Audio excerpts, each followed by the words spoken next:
Yun, still trying to piece together his memories, expressed his recollection of being struck by Chun's sword chi and falling to an unknown location.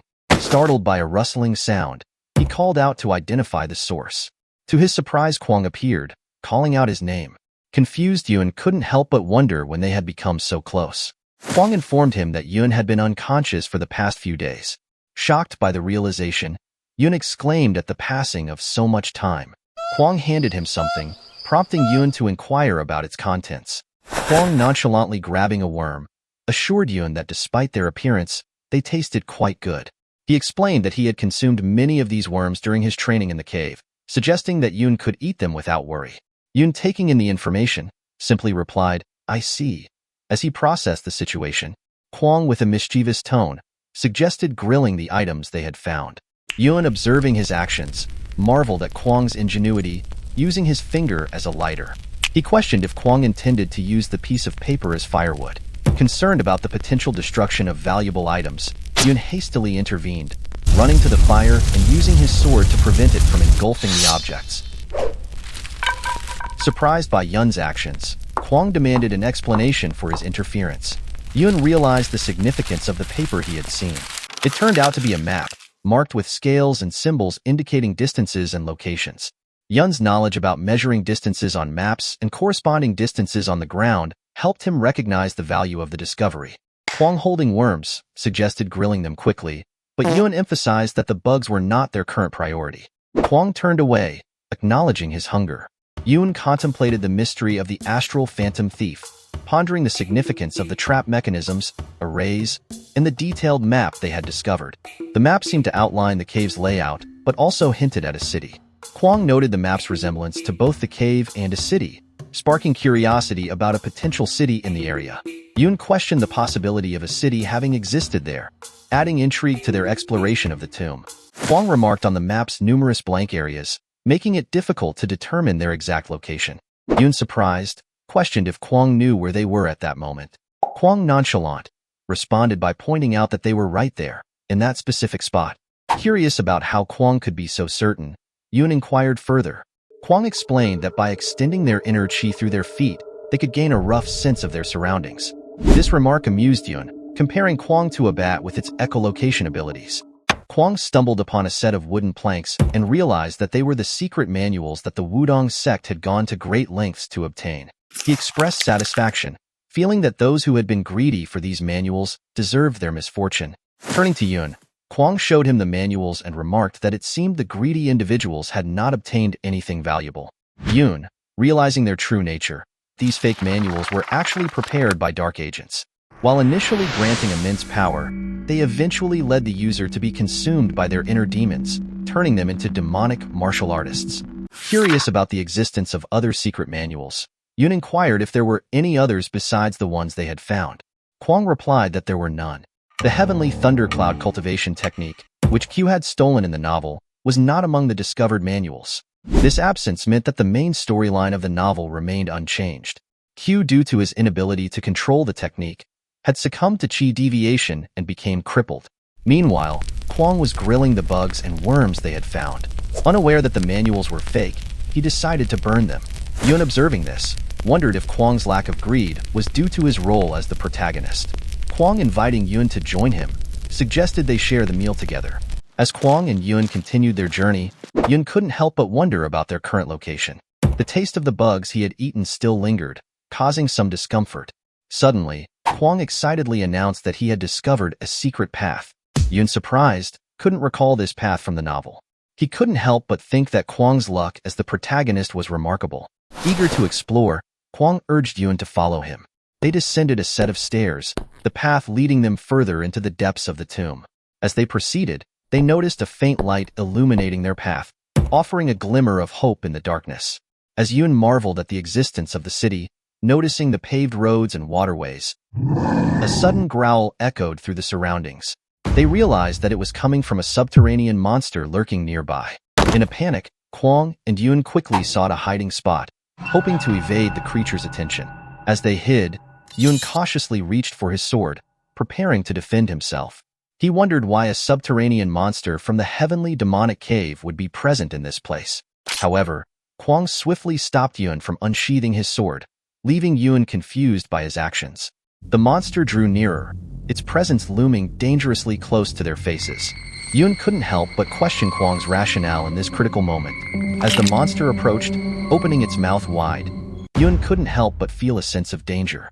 However, to their surprise, the monster suddenly paused, refraining from devouring them. It then turned and moved away, leaving them unharmed. Curious about what had just transpired, Yun turned to Kwang for an explanation. Kwang revealed that he had encountered similar monsters while Yun was unconscious. He explained that these creatures tended to avoid areas where certain types of mosses grew. Yun couldn't help but feel a surge of anger and frustration. In his thoughts, he lamented the suffering he had endured in the heavenly demonic cave, realizing that if he had known about this earlier, he could have avoided much of the hardship he had faced. As they continued to explore the area, remaining hidden from the monsters that roamed nearby, Yun couldn't help but notice the stark difference in architectural style. It makes no resemblance to the architectural style of the Central Plains, instead leaning towards a Western influence. His curiosity piqued, Yun's eyes widened as he noticed a modernistic compass rose. Intrigued, he cleared away the vines that obscured his view, revealing the intricate design. The realization struck him. Could it be that the one who created the astral phantom thief's tomb was someone from the modern era? However, Yun quickly reminded himself not to jump to conclusions. He thought of Cheol, realizing the importance of gathering more evidence before coming to any firm conclusions. Observing the murals on the structure, Yun was struck by a realization. He connected the cryptic symbols to their sun-moon divine cult. Curious, he decided to decipher the message inscribed on the mural. The mural read, "The master of all things possessed strange knowledge, like someone from another world. He used that knowledge to create rare items no one had ever seen. Following his years of rule, the prince-electors started a rebellion, and so the master of all things fled to the Central Plains with his loyal subjects." Yun's thoughts raced as he considered the implications. Could it be possible that this master was truly a person from the modern era? Each inscription provided a glimpse into the past, hinting at a connection between the master of all things, the rebellion, and his journey to the Central Plains. As Yun contemplated the inscriptions on the murals, a sense of familiarity washed over him. He recalled a similar story from the ancient empire that he had briefly read about in the Divine Cult's library. The tale spoke of an empire that once ruled the entire western region, including the frontiers, before retreating underground to build a hidden city. Could this place they were exploring be the fabled imperial city? Perplexed by Yun's musings, Kwang questioned the notion of an empire. Yun, examining the carvings closely, noted the regal figure depicted and suggested that it resembled the ruler of an empire. Kwang, offering his perspective, remarked that the figure seemed more like a cult leader or deity than an emperor. As Yun examined the deformed cryptograms on the structure, frustration filled his mind. The letters were too distorted, making them impossible to decipher. He pondered the meaning behind the fragmented phrases: a war, a clan, descendants, the phantom astral thief. How were these letters connected to the phantom astral thief and their knowledge of their divine cult's cryptograms? Kwang asked if Yun could discern what the cryptograms said, but Yun admitted that the damage rendered them indecipherable. With no means of deciphering the code, they decided it was best to continue their exploration. Yun's thoughts the possibility of the phantom astral thief being the last descendant of the ancient empire. The mysteries deepened, leaving them with more questions than answers. Kwang urged Yun to keep moving, and they continued their journey within the tomb. As they stood before the concrete door adorned with a flower-patterned structure in the center, Yun realized that this was the place where Kwang was meant to have his lucky encounter. Kwang, sensing that there might be something significant hidden behind the door, proposed breaking through it to explore further. However, Yun hesitated, concerned about the consequences of attempting to breach the solid structure. Yun recalled from the novel that Kwang had entered after breaking through the wall in the back, not through this door. Considering the time it would take to backtrack and find the alternative route, Yun weighed the options carefully. As Yun reached out and touched the pattern on the door, to his surprise, it lit up, and the door unexpectedly swung open. Confusion filled Yun's mind as he remembered that in the novel, this door was never meant to open. Kwang exclaimed that the door was open, expressing his awe at Yun's abilities. Yun couldn't help but wonder about the sudden turn of events. As they entered through the open door, they discovered an altar within. Yun's mind raced with thoughts, noting the uncanny resemblance to the heavenly demonic cave they had encountered before. Kwang remarked on the spaciousness of the area, suggesting that there might be a way out. Yun agreed, thinking it was a plausible idea. He suggested splitting up to search for an exit. However, before Yun could finish his sentence, Kwang's face turned pale with fear and surprise, interrupting their plan. Yun found himself bewildered, unsure of what Kwang was so intently focused on at the altar. As Kwang approached the altar, Yun's mind raced with thoughts, recognizing the pattern with a symbol box from Kwang's memory within the illusion array. Kwang's puzzled question echoed in the room. Why is this box here? Yun, equally intrigued, inquired about the significance of the box that had elicited such a strong reaction from Kwang. Kwang's somber revelation shed light on the box's dark history. It was an item stolen from his father's corpse by the enemies who had tragically taken the lives of his family members. The sudden disclosure left Yun in disbelief, questioning the timing and intent behind Kwang's revelation. With a sense of gravity, Kwang opened the box, only to find it empty. He carefully concealed the box under his clothes, keeping the weight of its history close to him. Kwang suggested they continue searching the area to see if they could find any other clues or items of significance. Yun couldn't help but notice how unexpectedly friendly Kwang had been towards him. It struck him that Kwang was the person he was supposed to kill, as fate had dictated. However, Yun found himself stuck in a dilemma, questioning whether killing Kwang was truly the best course of action. Yun's mind raced with thoughts about the consequences of Kwang's death. If this world ceased to exist after the protagonist's demise, would taking Kwang's life truly solve their predicament? The weight of this decision weighed heavily on Yun as he grappled with the moral implications of his mission. In the depths of the forest, Dampyeong approached Seon. He asked if the unit leader Woon had truly fallen into a trap. Seon confirmed, revealing that Woon had initially chosen to fall into the trap and instructed him not to intervene. However, despite their efforts, Woon had been attacked by someone from the Azure Heaven unit of the Orthodox sects, and he eventually succumbed to the trap. Seon expressed his belief that Woon must still be safe, despite being a step too late to prevent the incident. Dampyeong's response was filled with frustration and anger, condemning the cowardly actions of the Orthodox sects. He questioned how they could attack someone who had previously come to their aid, viewing their actions as treacherous and dishonorable. In the midst of their conversation, Dampyeong and Seon were taken by surprise as a group of assassins suddenly appeared before them. The members of the Dark Lion unit swiftly engaged in a fierce battle against their assailants. Dampyeong, filled with rage and confusion, demanded to know the identity of these unknown assailants. Seon, using his remarkable archery skills, swiftly drew his bow and shot 3 arrows with precision, hitting 3 enemies. Dampyeong's mind was in awe of Seon's archery prowess, realizing the value of training with a bow from a young age. Meanwhile, Seon's mind raced with thoughts about the true nature of these attackers. Could it be possible that the tomb itself was a trap? Suddenly, Seon noticed something peculiar about the assassins. They had bumps on their bodies, which caught him off guard. In response, Seon commanded his comrades to fall back, recognizing the danger they faced. As Seon's mind raced with thoughts, he realized that even their divine cult wouldn't go to such lengths. These mysterious assailants must not be affiliated with their divine cult or the Murim Alliance. Determined to uncover their true identities, Seon understood the importance of revealing their foes' true intentions. If they let them slip away now, it would be challenging to track them down later. Seon whistled to call for the troops, and soon the Dark Lion unit arrived at his side. Seon addressed his fellow members, outlining their plan. They would split into 2 teams. One would form a search party to find their unit leader, while the rest would accompany Seon on his path. Kwang called out to Yun, notifying him of a pathway they had found. Yun acknowledged him and resolved his hesitation, realizing the danger of continuing to hesitate. He knew he had to gather his thoughts and take action. He reminded himself that Kwang was not a real person but a character from his novel. The only way to fulfill his mission of killing Kwang was within the confines of the story. Yun realized that Kwang would gain a powerful boost to his mental protection once he performed inner chi circulation in that location. This would render him immune to any witchcraft or spells. However, Yun also recognized that during this process, Kwang's mind would be preoccupied and he would be completely defenseless. This vulnerable moment would be Yun's opportunity to eliminate him. As Yun observed the extraordinary sight before him, he couldn't help but be amazed. There was an immense amount of energy emanating from the Lotus platform. However, Kwang seemed oblivious to its significance. Yun marveled at the incredible concentration of energy within, all converging on this Lotus platform. It became clear to him that this was an array designed to enhance its user's strength. He couldn't help but wonder why the phantom astral thief would create something so powerful. Interrupting his thoughts, Kwang spoke, addressing Yun directly.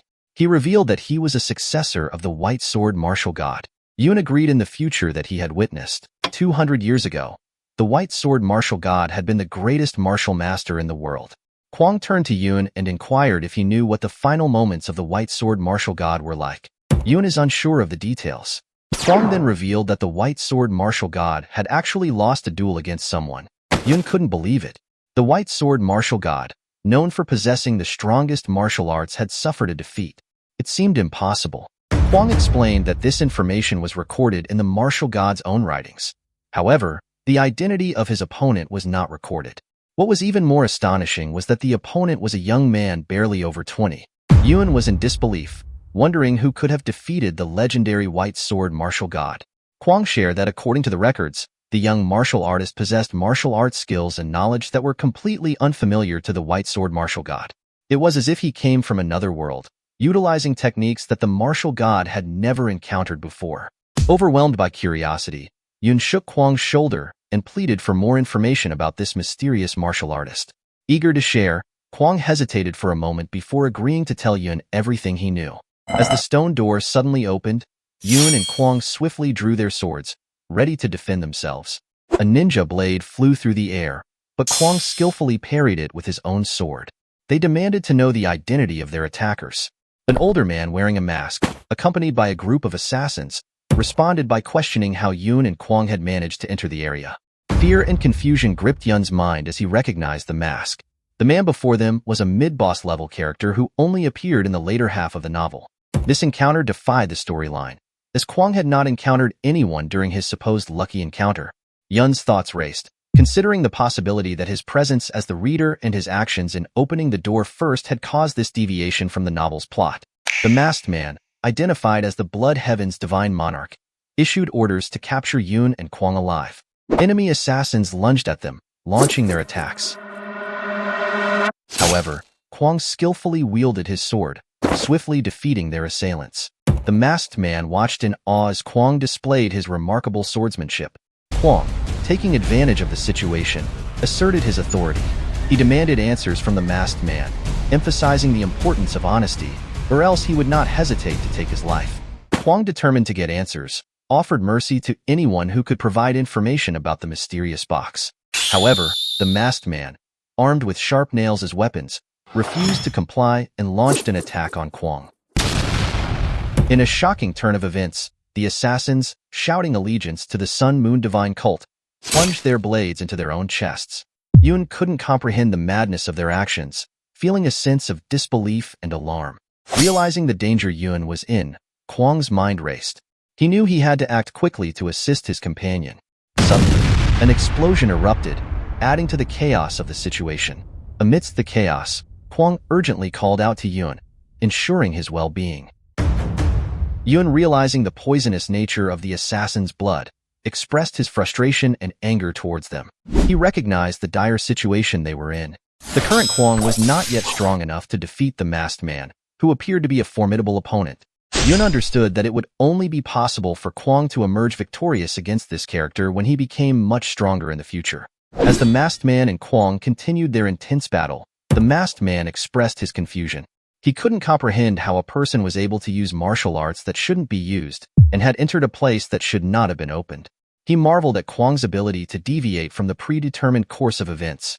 Yun, defiant and determined, scoffed at the idea of things happening as they should. He refuted the notion of a predetermined fate, challenging the masked man's understanding. Yun questioned whether the masked man possessed the ability to see the future. In a critical moment, Yun unleashed his mind-reading cultivation technique, known as the life-saving meditation technique.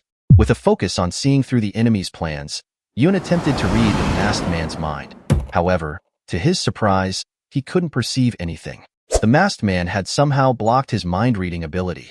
Yun's mind raced with astonishment, realizing the extent of the masked man's power. He speculated that this resistance could be due to his mid-boss status, granting him unique abilities.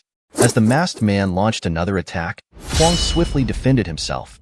The masked man displayed his own formidable skills, irritating Kwang.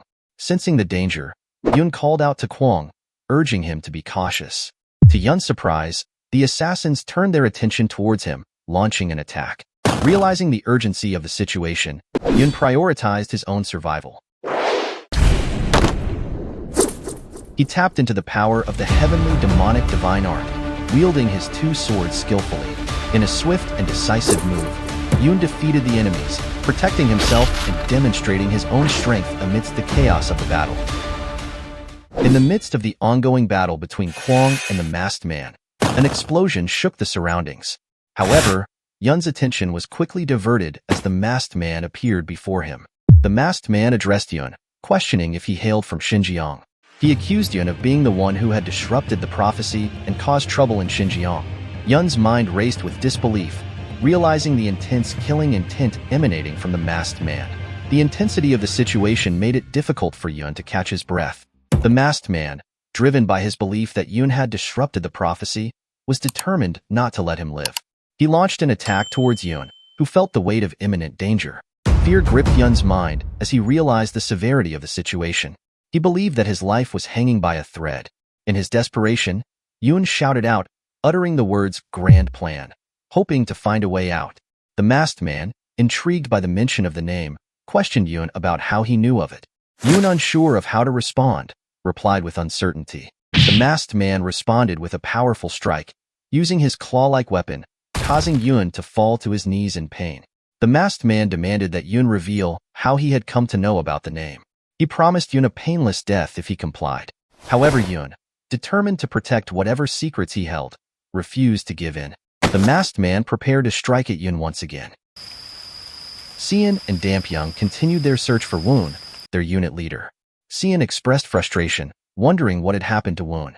Suddenly, they heard a noise emanating from a nearby cave, capturing their attention. Inside the cave, men were injured and in pain. Xiaopong urgently called for the wounded to be taken outside for immediate assistance. Seng guided them, urging everyone to follow him to safety.